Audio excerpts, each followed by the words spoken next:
Guys, what's up?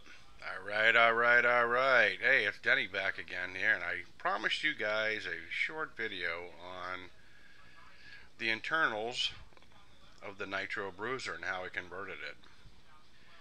As you can see, I got the Axial aftermarket wraith axles under it now, and I'm setting up drive shaft and shock angles, and they worked very well actually. So I'm going to cut off for a second here and give you a short update on what I've done. You can see I've taken it out. It's actually pretty cool. A little dirty right now, but what I'm going to do is I'm going to come back and I'm going to have it open for you. So I'll take off the rock cage here, roll it back, we'll yank the body off like so. Sorry for the bad camera thing going on here, everybody. I'm trying to do two things at once. Now, as you can see, it is an original first release steel Bruiser frame. And yeah, that is a 2.5 racing engine in there. This is a cheap Radio Shack electronic box. But if you look, I kept the original battery box, everything there. I used just the center section. I can focus in on this. Just the center of the Tmaxx aluminum plate with all the electronics, motor, tranny, and everything on it. And I just bolted it right to the frame. And I had to play with some drive shaft angles. You're not going to get as much lift out of this thing as you would like to with the, because it's got live rear ends in it. Tmaxx has fixed front and rear ends with short and long drive shaft. But this thing actually screws. It goes pretty fast.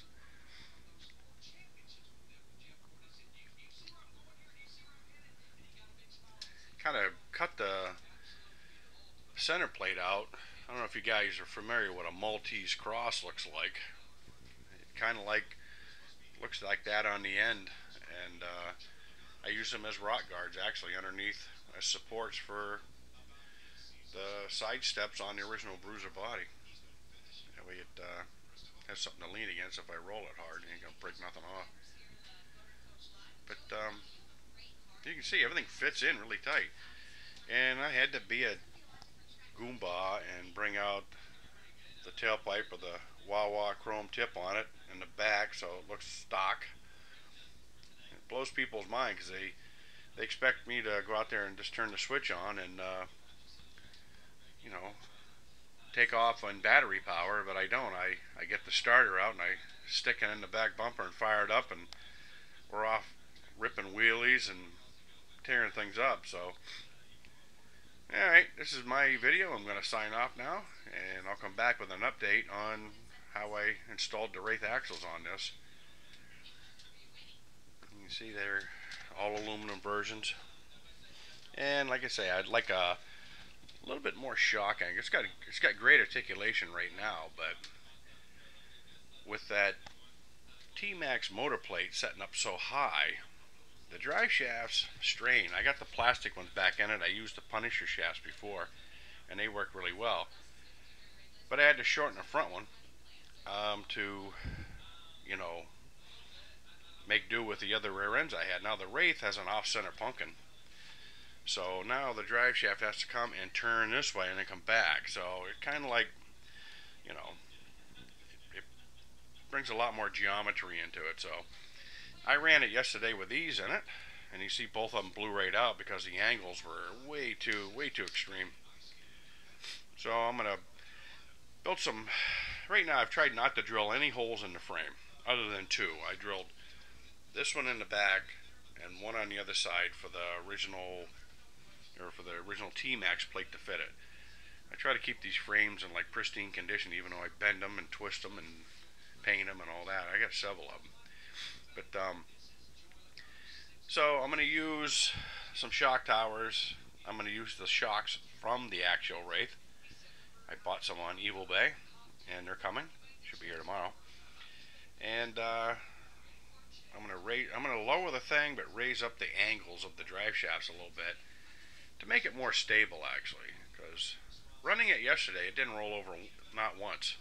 But the width of these axles, and they're pretty wide.